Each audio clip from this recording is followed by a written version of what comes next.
GOAT district, you know the Pope listens. Dynasty our religion, for the blokes missing. On all of these trades, on all of these plays, on all of these grades. By the end of the day, y'all getting played. So what you gonna do next? Try to fill up that flex? Send the homie a text, that trash offer's the best. You try to make it complex, then they text you back. Now all of a sudden they don't make any sense. Broaden your horizons, boy. Dynasty's not for the Simons, boy. These trades not for consignment, boy. Respect your opponent, y'all some piranhas, boy. This my advice, from me to you. Open up your cute little podcast queue. Search up GOAT District, my dude. Pop it in your ear, man, y'all know what to do. It's the... And I always be traded. And I always be traded. And I always be trading. Y'all try to betray them, but first you gotta bait them. Fish.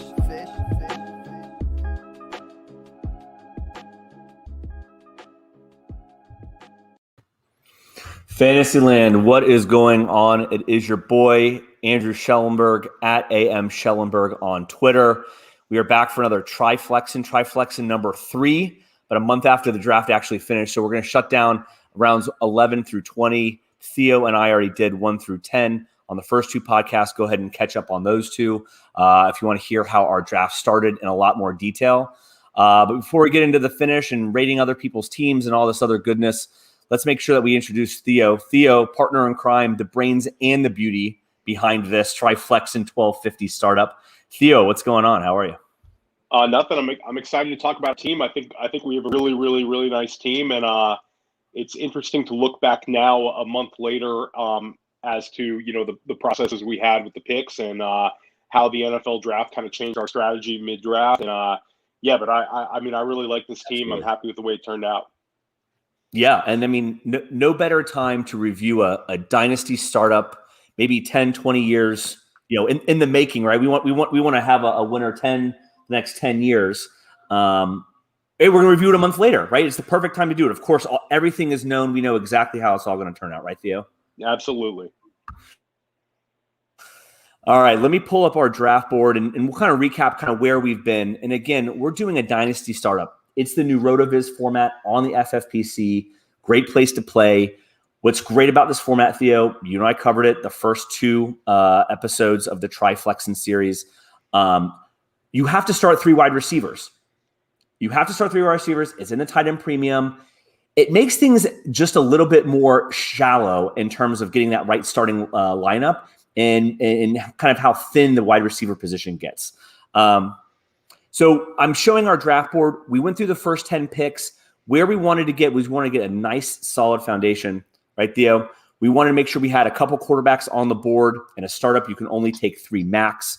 So showing our first few picks, we got Saquon on the board. We got Najee Harris as our running back 2. And then we started peppering the wide receiver crew, right? We've got A.J. Brown, Calvin Ridley, Amari Cooper. We love those 3. We can slot those right into our 3 starting wide receiver spots. And then we started grabbing our quarterbacks. We grabbed we grabbed Ryan Tannehill, Matt Ryan, and then Laviska Shenault. To round out the top 10, kind of where we've been, the first 2 podcasts, again, covered in more detail. Then we snagged Derek Carr and Tony Pollard. So, Theo, heading into round 11, we don't have a tight end on the board yet, but let's give a little bit about where we've been. How are you feeling 10 rounds in? Are we happy about it? Right before we finish this thing off with the last 10 rounds. Yeah, so we felt very good about our build. Derek Carr was sort of the pick that we took somewhat begrudgingly, but we were very happy to get our quarterback 3. It kind of cleared out the quarterback, the necessity of taking a 3rd quarterback, and it kind of opened us up to other possibilities the rest of the draft. Not taking a tight end in the first 10 rounds of an FFPC Dynasty League is difficult, but the Tri-Flexed format kind of makes it a little less necessary. So we took a slight risk on not taking our tight end. But when we got to the end of the 10th round, we felt like we could just hold tight and somebody would fall to us, and they did. Yeah, and that was the Tony Pollard pick from episode 2 when I started going nuts in the moment of being really worried about taking Tony Pollard. And of course, looking back on that, Theo, maybe as I switched to the draft board view, here on the podcast, right? We took Tony Pollard, and what that did was, I think it was, Mims, excuse me, Tyler Boyd, Michael Pittman, Elijah Moore, and Jalen Reagor all went. And it was like, oh, damn, we missed out on those 4 wide receivers. Yes. Theo, looking back, I think that we're much happier having Tony Pollard on the team and then having, again, you said it, clearing the deck for us to be able to get Derek Carr and feel good about it, like a floor of a third quarterback.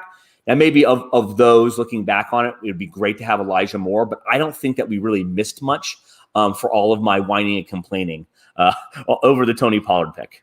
Yeah, I mean, it would be nice to have a Boyd or Pittman or especially Elijah Moore, who I'm a huge fan of, or even Reagor. There's some news, he's going to be running the slot in Philly. So having one of those guys would be a nice luxury, but having Pollard as our running back 3, it gives us immense upside. It's a 17-game season. He's shown you what he can do when he got the full role and Zeke missed. I think if Zeke went down tomorrow, Tony Pollard goes in the second round of Football Guys draft. I think he would be a rocket ship, and he would be drafted not quite as high as Zeke, but maybe 5 to 10 spots lower than him. He'd be going probably ahead of the likes of like J.K. Dobbins and DeAndre Swift right now in a Football Guys draft if he had a full load. And we are both bullish on him having a bit of a role even with Zeke there. I think he's shown enough. It's year 3. It's time to get him involved and make that offense a little more diverse. So we're very happy about Tony Pollard. And hindsight is always 20/20 in these things. We can't necessarily beat ourselves up about missing out on a couple of guys that we also like when we ended up with somebody we do like. Yeah. And now as I told you, I'm way more emotional in the moment. So now I feel great about it. I'm happy to have Tony Pollard on board. So Theo, again, the first 2 versions of this, we went more pick by pick. Let's go a couple of picks here, maybe talking about 11, 12, and then we can kind of finish it off with some more higher level discussion. But we said it, first 10 rounds, we didn't take a tight end, mentioned it was a little bit more difficult to do. I think that we were feeling okay with how the board was opened up to us. We ended up taking Hunter Henry at the 11-10. We took Hunter Henry around like a pocket of 4 tight ends in 5 picks. Cole Kmet, Hunter Henry, Pat Freiermuth, and then Tyler Higbee. Theo, we went Hunter Henry. What's the thinking on Hunter Henry? And then anybody you would have preferred in that pocket over Henry? Maybe like a Tyler Higbee, maybe for like a 2021 season, perhaps? So I think you could make an argument that Higbee 2021 might be ahead of Henry. I certainly would rather have Logan Thomas if he would have fallen a couple spots. Oh, absolutely. I think Thomas to me is a if we're ranking tight ends for Football Guys purposes, Logan Thomas is probably right around like tight end 9, whereas Henry would be in probably like that 12 to 14 range. So for me, it's Thomas. He had 72 catches last year.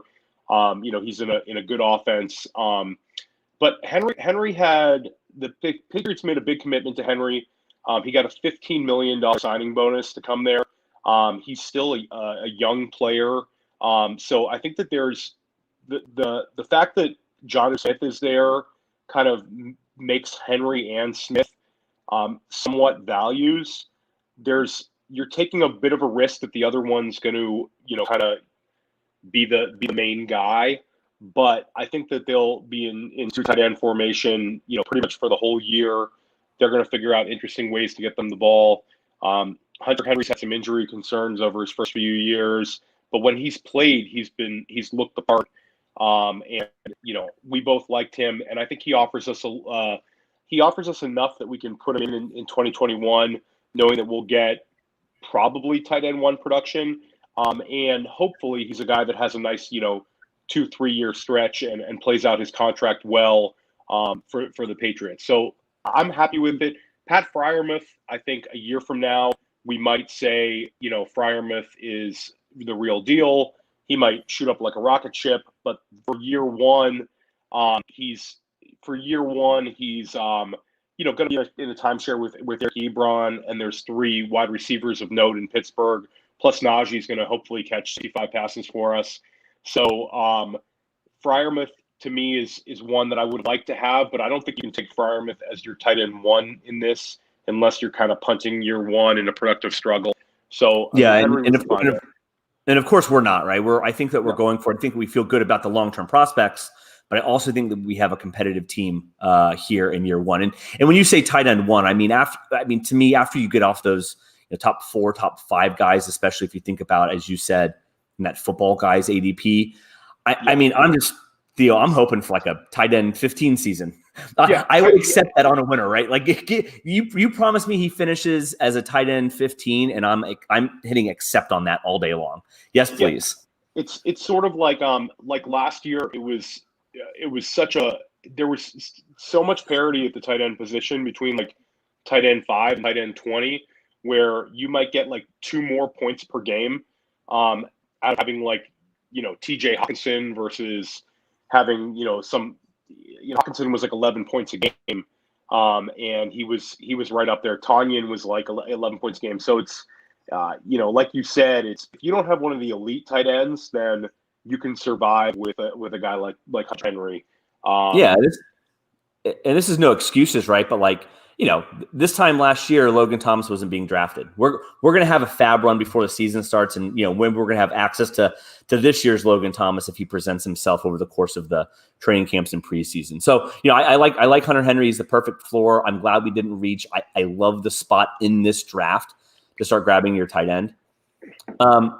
Pivoting because again we're not going to go through pick by pick, and of course I said that and we've gone 11, and then I want to talk about 12 because one interesting thing that happened, and obviously you're aware, but our draft was moving slow and it was leading right up into the NFL draft. And I couldn't quite tell, right? Or you and I couldn't tell, like, is this on purpose? Is it a collective draft just agreeing like, hey, okay, we're not gonna be able to finish this before the NFL draft. Let's slow it down as much as possible. So we all know as much information, but our 12th pick, if you look at where we picked them among some of these other draft picks, you would know that this pick was made before the NFL draft started because we took Tylan Wallace at the 12:03.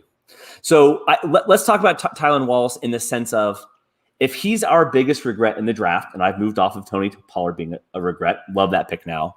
But if Tylan Wallace is our biggest regret in the draft, what's the thought process there? What were we thinking pre-draft? Because he did, we were listening pre-show. He went before Diami Brown. 0% chance that we're going to see that, happening now. And obviously Tylan will drop to, back and maybe even just not even be like a 20th round pick. What were we thinking when we drafted Tylan Wallace, obviously before the NFL draft? Well, we both like Tylan Wallace, and I think that a lot of fantasy football like Tylan Wallace. I know the guys at RotoViz like him. I know that there was Jay Zachariason liked him. I know a lot of people stake their claim on Tylan Wallace. I think that Tylan Wallace scared NFL teams with his ACL injury, but I think maybe we should have considered that a little bit more. But we took a shot with Wallace. Obviously, I'd rather have anybody else taken in this round at the wide receiver position, but we went bullish on Wallace. We wanted to get another rookie wide receiver. Our thinking was Wallace would have a chance to be like a high second round rookie pick in standard FFPC leagues, and he would have been good value right here. But yeah, if we could flip it with Gallup right now, it would be the move. But round 12 hit rates are not great anyway. So if you miss on a guy in round 4, you really feel it.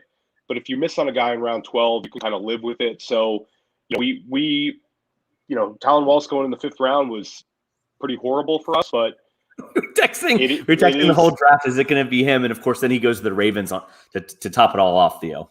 He goes to the Ravens, so he goes to a team with Rashad Bateman and Hollywood Brown on a team where he'll be lucky to get 45 targets for a year, and we call that a kind of success for a 5th round pick right there. So I'm not ready to call Tylan Wallace dust, but hit rates on 5th round wide receivers are low, and you can't imagine there's going to be too many fantasy-friendly receivers in Baltimore. If they have 2 fantasy-friendly wide receivers, that's a smashing success for them with Mandrews. So, yeah, we'll take the L on Tylan Wallace. We'll take the L on that one.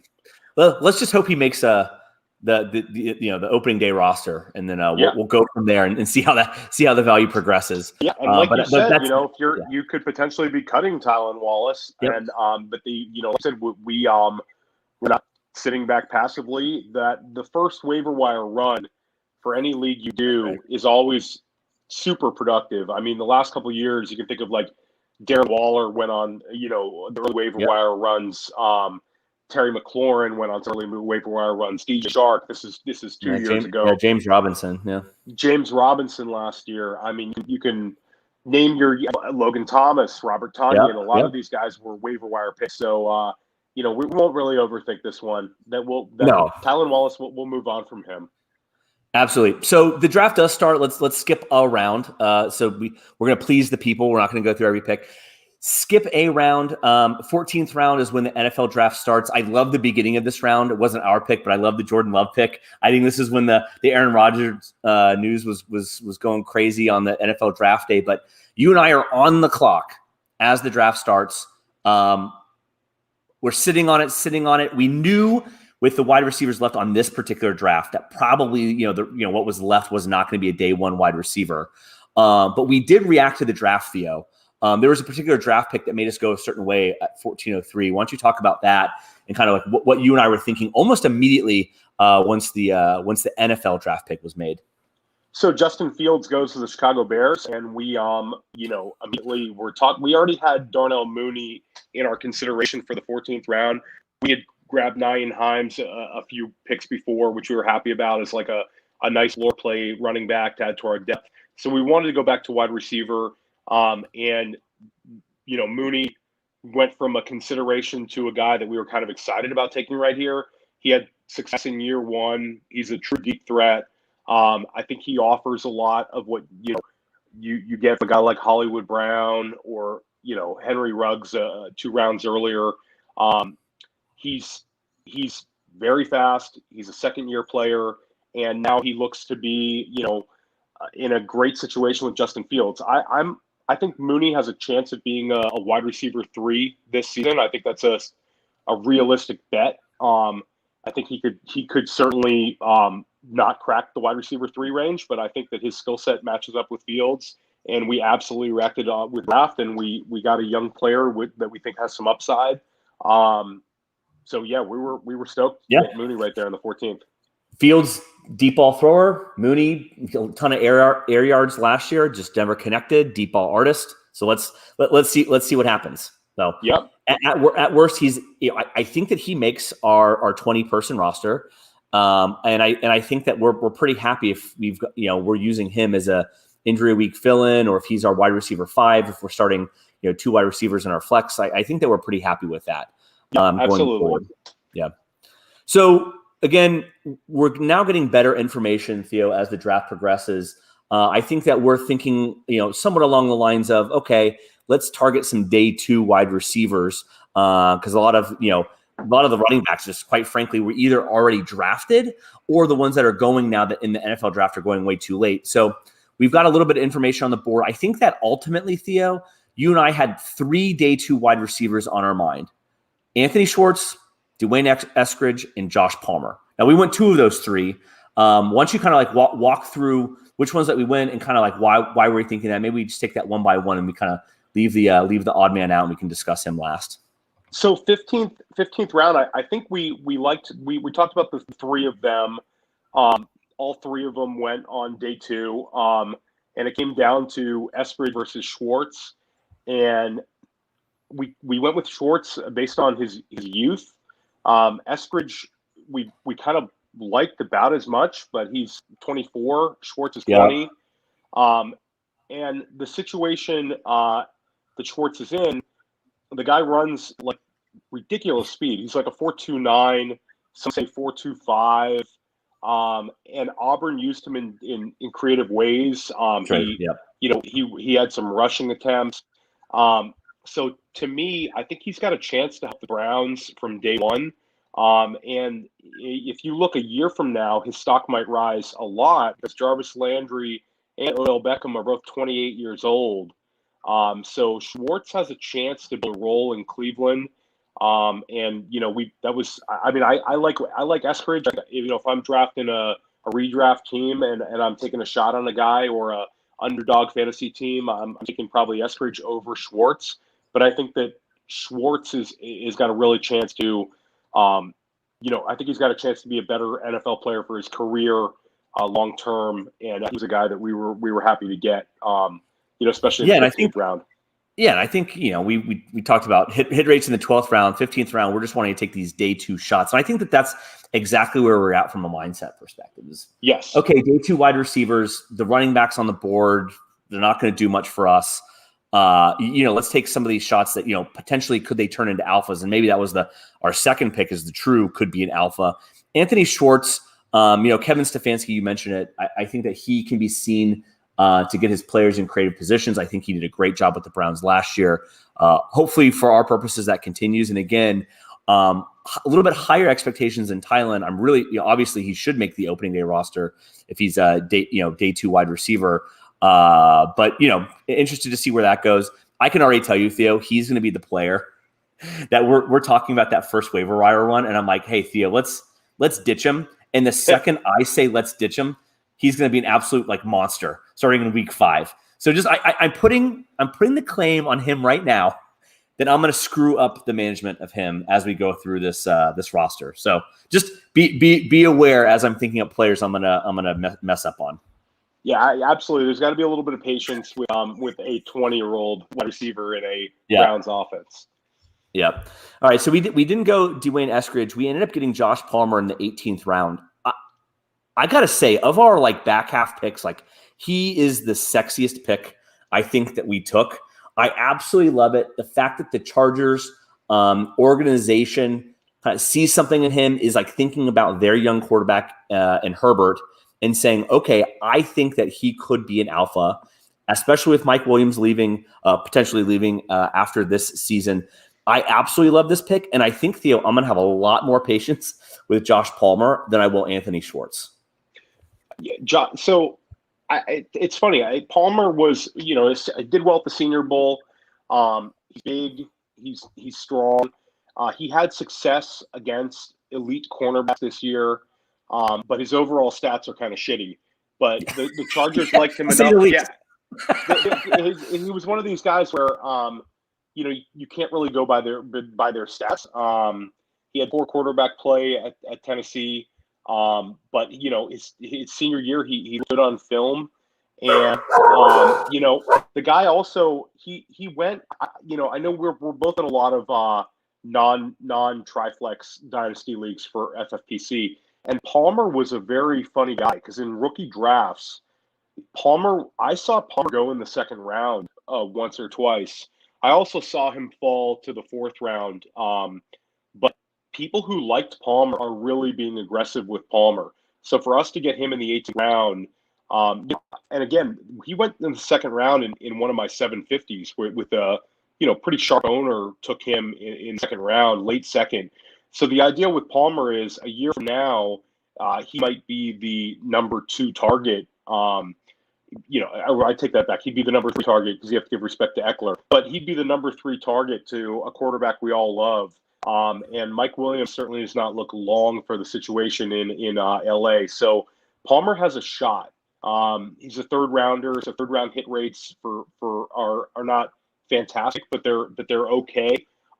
Guys like Terry McLaurin have hit over the years in that round. So I'm really happy to get Palmer in the 18th, and I think a lot of teams in our league love to get a chance at Palmer if they could redo that 17th, 18th round.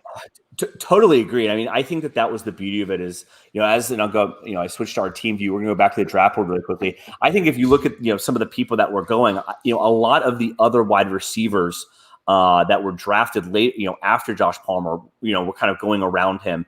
And I really think that, as maybe the rookie drafts progressed or as people saw ADP develop or, saw, the sharper players really hone in on people, I really think that we got an absolute steal with Palmer there in the 18th round. I don't think that would happen to us again. So I was really happy that we had access to him there. Yeah, absolutely. So Theo, here showing kind of how our team ended, we can kind of walk through. I know we grabbed a couple of good handcuffs. That way we feel good over the summer. I love that we only grabbed 1 tight end. The only question I have for you is Kylen Granson, Theo. We didn't get Kylen Granson on this team. Are we upset? Are we happy? Or is that going to tip your hand too soon for all the rookie drafts that you and I had together? I mean, that's the hard-hitting question. Kylan Granson. We're both into Kylan Granson now, but certainly Gerald Everett as our tight end too is. I think it's money. I think that Russell Wilson makes tight ends, and the fact that Seattle went and got Everett from a division rival, they're familiar with him, and I think that Everett could be a very sneaky player this year. I tried to roster him in a few leagues. I know that I was able to pick him up in some rookie drafts where he wasn't rostered, and I was able to trade. I traded a third rounder for him in a league, so I have some Everett. I'm happy to have him. I think that it's not out of the question that he outscores Henry. I think Everett as our tight end too. I think we're fine. I think adding a guy like Granson. I mean, there's a lot of these tight ends. A couple of them will become hot names as the summer goes along, and we'll have opportunity to add those guys in the first waiver wire run. So I don't mind being a little thin at the tight end position. We certainly would feel bad if we were thin at the wide receiver position, which I don't think we are. Cuff wise, it was very important to get McFarland and Booker. We used them in the 19th and 20th. We got 19th and 20th round picks for them, so it was not like we had to reach. If anything happened to Saquon, Booker was a free agent signing. Wayne Gallman's out of the way. I think Booker would have a clear role in New York. McFarland versus Benny Snell is kind of always a little bit of an argument for the degenerate high-stakes fantasy football community. I've had some arguments with, a lot of friends about which one is the cuff to have. Certainly Snell won that argument last year, but he didn't do anything, but he certainly got more work than McFarland. But I like McFarland very late, fourth round draft pick. It's a former college coach of his is now the offensive coordinator in Pittsburgh in Matt Canada. And I would think that if Najee Harris went down, McFarland would see the receiving work and have, more productive per touch basis production. So and again, 19th and 20th round picks, we spent nothing on them. But we're definitely gonna be able to hold those guys through training camp and make sure that, our Teflon running back Saquon Barkley and Najee Harris stay nice and healthy for us. Yeah, we looking at it now, and as you reminded us, the Twitter beefs in the streets. It was these two teams. It was the Steelers and the Giants. Like that was the whole crux of the argument, because it was the Wayne Gallman and Benny Snell and Anthony McFarland arguments from last year. So somehow we tripped ourselves into having a Twitter argument on our bench. So yep. Now that will be fun. Let's just keep the roster free and clear from any of that. Theo, let's transition into roasting a couple of teams here. You mentioned being thin at wide receiver. So now we have up on the YouTube stream. We can add some of this, as part of screenshots and tech and the tweets when we tweet out the show link.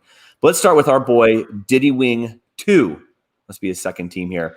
He and again, this view that I like, Theo, is that we can see what they did with their draft picks for next year. How mortgaged are they for the future?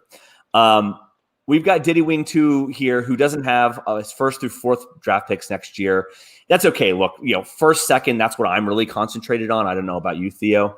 But as I look at his team, like this is the most win now team of, that I have seen in one of these tri-flexes yet. And I want to focus on his 4 wide receivers. And again, we said at the top, new RotoViz, FFPC collaboration, tri-flex. It's, super flex, but start 3 wide receivers, 2 additional flexes. One of them can be a quarterback, but you have to start 3 wide receivers, Theo.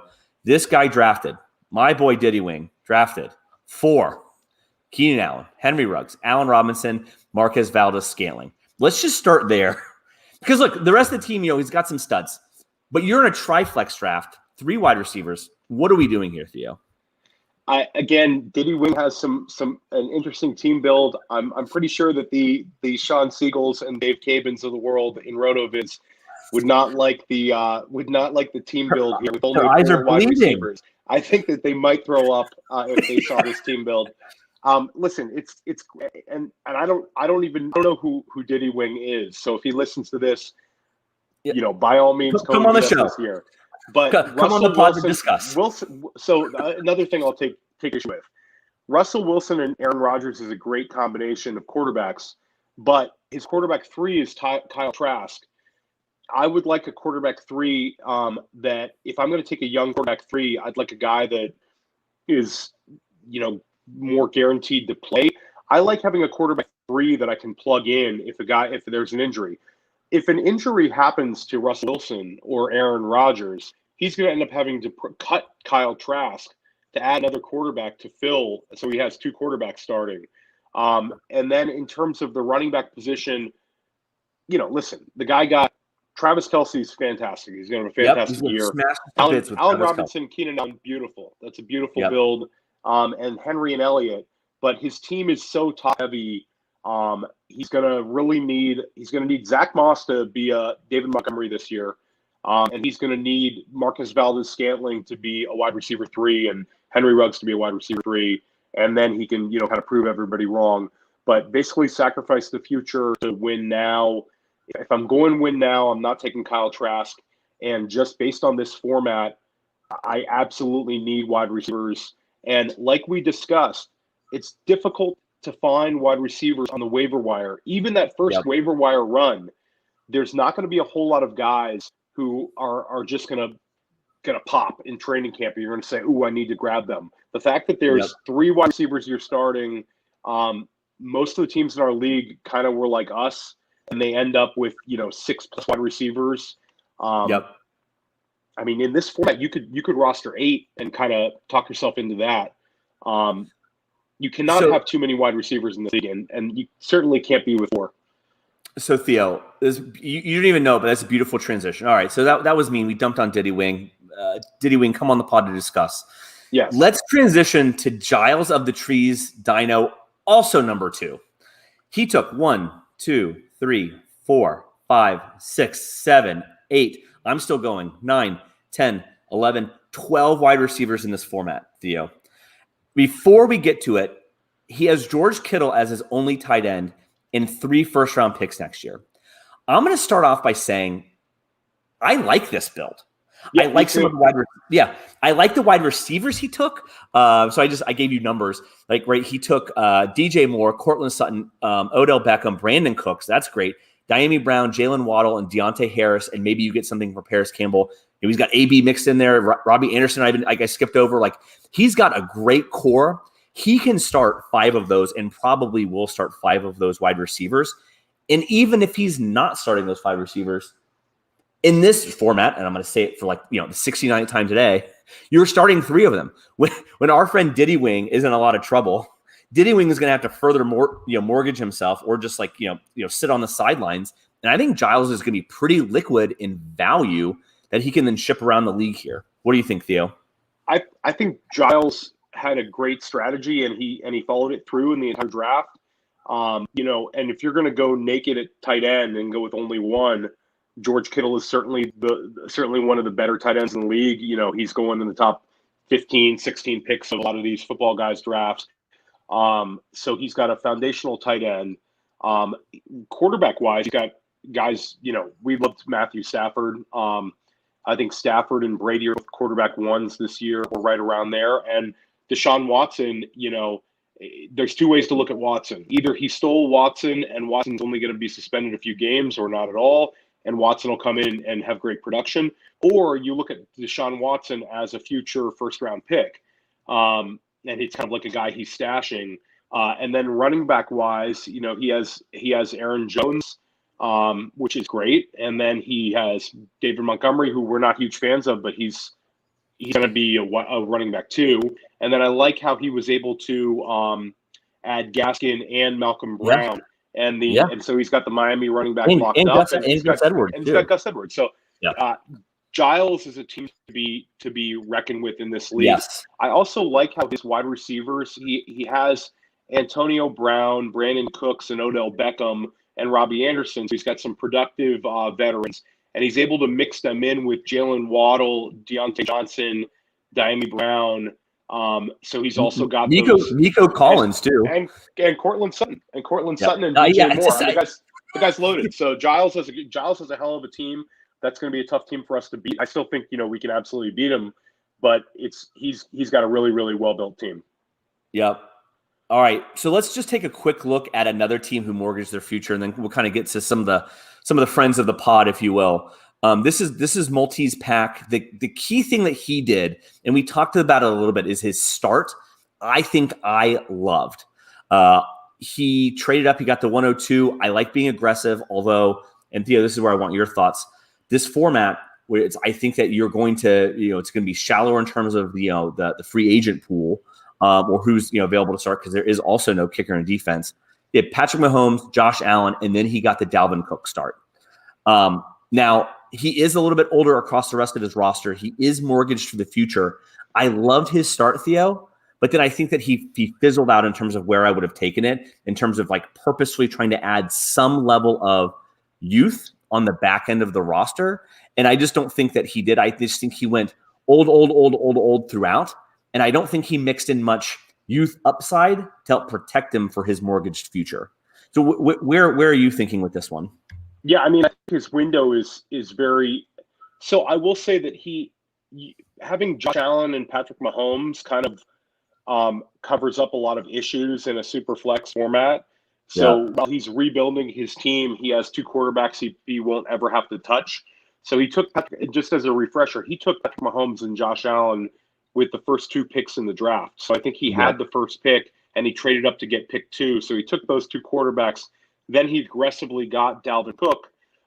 So Michael Thomas was a great pick for him. Was very fortunate in the draft that Mike Davis looks like a guy who's rising.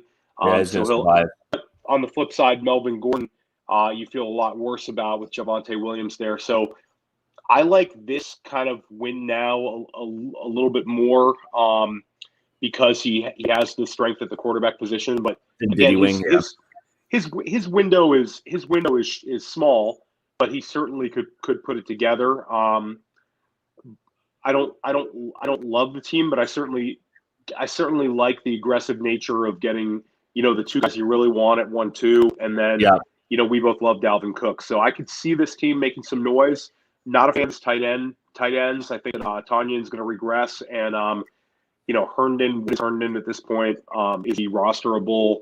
Is he, there's people saying in New York he's going to have a role again. We heard this all last summer. So, I like our thin tight end build better than his. And then wide receiver wise, there's a number of question marks, but he does have Michael Thomas and Julio Jones won't disappear. So not a huge fan, but I can kind of see some of his thought process. You can squint and get there for this year. It's just I feel like, Theo, when I do teams like win now teams, extreme win now teams, and again, I love the 102, 101, 102 Dalvin Cook start. Awesome. I just feel like the rest of the draft is almost all going to go over the cliff at the same time. They're going to be O'Doyle rulesing off the cliff. Melvin Gordon, Leonard Fournette, Tariq Cohen, David Johnson, Mostert. I think that the whole team, and I think that when I do this, where I found myself is wanting to at least take some youth darts, even if maybe they're more unknown than some of these veterans. He's not going to be able to play all the veterans here. So I think in my preference, if you're going to do this like really top heavy, older veteran start, then I want at least some youth mixed in. And there's almost no youth throughout this team, except for at the quarterback position, which you mentioned. You want your win window to be, forever. And you can kind of balance it with you can kind of balance it where you're never having to truly blow it up and rebuild. I mean, and listen, we all say this, and I've had some rebuilds, you've had some rebuilds, but when you have a startup, I think, like you said, you want to have that mix of, you can go productive struggle and kind of mail it in your first year, and you might end up liking years 2, 3 and on. But I think that in the FFPC format, where you're only rostering 20 guys, I think you can put together a team that kind of just continues to win. And I think going to the extrems is somewhat unnecessary. Yep, makes sense. All right, Theo, let's do a couple friends of the pod, and then we'll transition with one last team before we talk about a trade offer we received. So this is Biplap Mandel, is a Bitcoin team. He went Justin Herbert earlier, and I think as he does, trades around a little bit. He did for his, call it QB2, he did grab the combination of the New Orleans Saints quarterbacks, which I like the idea of. You can kind of see how that progresses over the summer. And again, in these startups in the FFPC, you can only draft 3 in either the Superflex or the Tri-Flex modes. His running backs, I really like what he did. And, he did grab James Robinson. He was on James Robinson last year. He grabbed the Browns backfield. He got Hunt and Chubb. Theo, Sermon's a guy that I just continue to miss out on, but he drafted Sermon. And I just think Sermon, especially with the Jeff Wilson news, I think Sermon's going to be a guy who's just going to get more and more equity, as the summer progresses. At least that's my opinion. Where do you see Bip's team going? Do you like his team? What would you think of his prospects? So I think Bip's got a chance in year 1, and I love how he built his team. I love the strategy of having Winston and Hill as your quarterback 2 and kind of figure it out later. Justin Herbert as his foundational quarterback 1, hopefully forever for him. And then it's like the football gods shined on him. He got James Robinson and, Travis Etienne kind of screwed that up. But then the Trey Sermon pick, ended up looking great. So it kind of balanced all out. And then it's interesting to go Chubb and Hunt on the same team. I've seen some sharp players do this, though. It usually seems kind of counterproductive to have 2 guys with so much high draft capital in the startup, but they both have their own role. They both could potentially be, I think they should both be top 24 backs again, with Chubb being a running back 1 and Hunt a running back 2. So Bip, like we talked about, building a team where you can win now and also have an eye on the future. Bip certainly did that with Diggs and Hopkins as his top 2 wide receivers and Mike Evans as his wide receiver 3. He has wide receivers every bit as good as ours. I would still take A.J. Brown ahead of Hopkins and Diggs, but you can make an argument against it. And of course, Theo, I just noticed too. He stacked quarterbacks, he stacked running backs, and then he also stacked tight ends. The Steelers. He brought in your boy Freiermuth. So I'm in some leagues with Bip, and he has about as much Pat Freiermuth as I do, and I have Freiermuth on like 7 teams now in FFPC. I love Freiermuth. So does Bip. He's been taking him all year, so I love how he did that. I think there's a chance that hopefully if it all works out for Pat Freiermuth people, you're cutting Eric Ebron in week 10. And just and Freiermuth takes his job. But I think that, you kind of protect yourself. And he also has TJ Hawkinson, which is a guy that we both have as like a top, 4 or 5 dynasty tight end with upside. So, Bip really built it well. And he's got our 2nd round pick, and he's also got his own 2nd round pick. And he was able to pick up a 2022 first. So he has 2 firsts and 2 seconds. So if he's making a run towards, the title, he can potentially move picks and add a stud. So I like his build a lot. Absolutely. All right, let's talk about one more team, and this is redshirted seniors. He is doing the productive struggle. As I'm showing his team, he is the one who drafted, Jordan Love as the Jordan Love news was going on. Kellen, Monde, and Trevor Lawrence. I think he took Trevor Lawrence 105, 106, and then basically just sat on quarterback the rest of the draft. One thing to notice about him is Theo, 4 first-round picks next year. Is that 5 second-round picks? And then his team, right? He's got Trevor Lawrence, Alvin Kamara, and then Devontae Adams as the backbone of his teem. If you're going to do the productive struggle, I don't even know if this is going to be as bad of a struggle as you'd even like. I think that's doing a disservice to the word struggle. I think his team is actually pretty competitive for year 1. I think the only issue, right, is if Aaron Rodgers is still in Green Bay. I think that he's going to have an issue in that 2nd quarterback spot. But again, somebody who's got a lot of young draft picks, he's got a young roster. He's got an arsenal of 9 picks in the first 2 rounds of the rookie draft next year. I think this is a team that can make some moves and be competitive in year 1. Yeah, I mean, he had some really, really interesting picks. And he also has, Alvin Kamara, like you said, Gallup, Kupp. Adams, and then he's able to add Elijah Moore, who I'm extremely high on. Theo, he's the one who.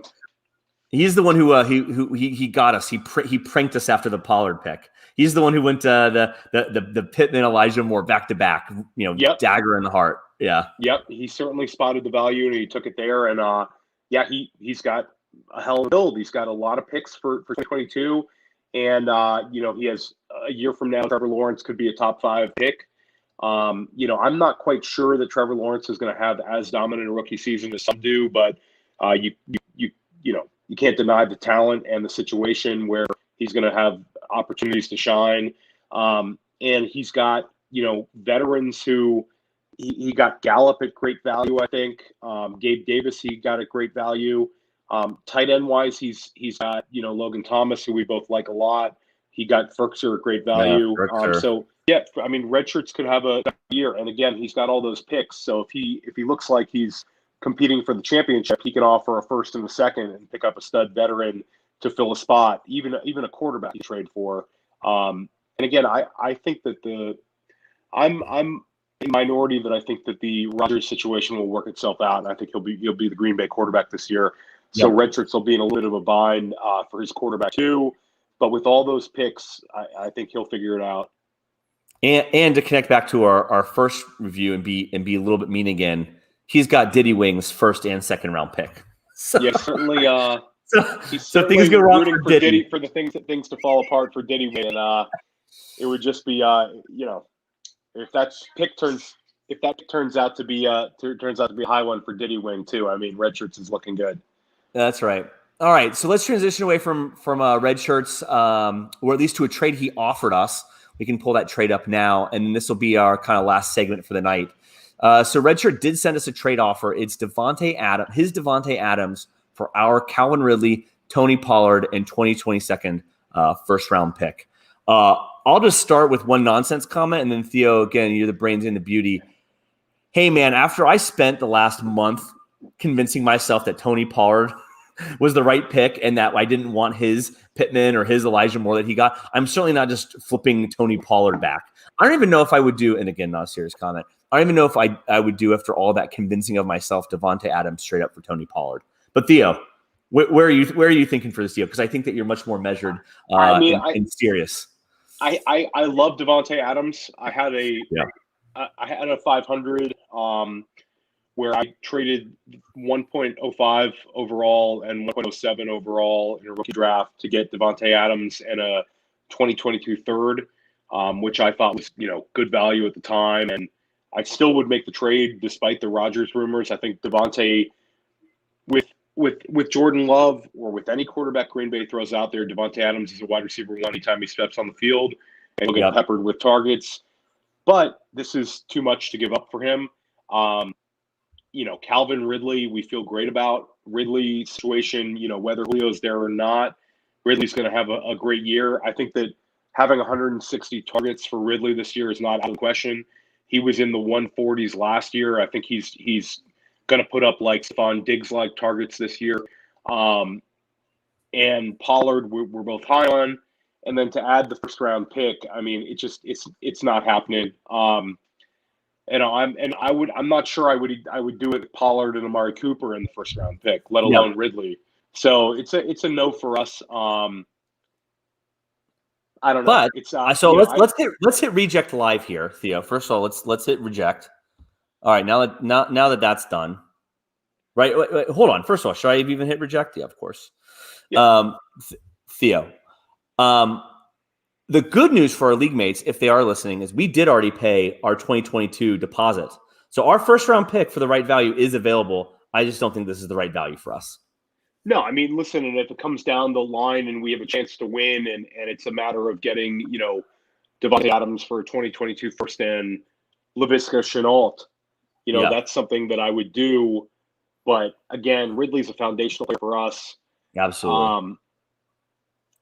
I still prefer Adams in the bubble, but I think a year from now it might be a little closer. So it's to get rid of Ridley and upgrade to Adams. And I think that we're all saying it is an upgrade, especially for this year. I think that that's what we're thinking, but it doesn't move the needle for our prospects. Our prospects are probably in the same tier as they were pre-trade. Yeah, and I think you'd be adding potentially 2 points per game, which I don't think is anything that really changes your team. If you could go from Laviska Shenault to Adams, you might be adding 10 points per game. So it's you have to kind of balance, what it would do for your team. I'd love to get Adams. Red Shirts, if you were listening, keep sending offers. Potentially we can work one out. But he is a man. He is a man who likes to be overpaid. So we'll have to work through that. Yep. we like to pay fair prices around here, right? And right, we are as an announcement to our loyal listeners, we are planning on another high stakes FFPC Tri-Flex startup. And just so you understand, we are not doing these for your enjoyment. We are doing these so we can make money. Yes. So we're going for it in each of these leagues, and hopefully we cash a couple of these, and it'll be a great project that we've documented. But sometime about a week after the Memorial Day holiday, we'll be in another startup. So we're fired up about that one. I love it, Theo. Let's close out there. Really appreciate it. Glad we were able to get Tri-Flexin number 3 off the ground and finish off our first high stakes draft. As you mentioned, we got the second one coming up here shortly. Looking forward to talking on this Tri-Flexin and all the other podcasts on the Goat District Podcast Network. Thanks, Theo, and we'll talk to you soon. Yep. Take care, Bye, everyone.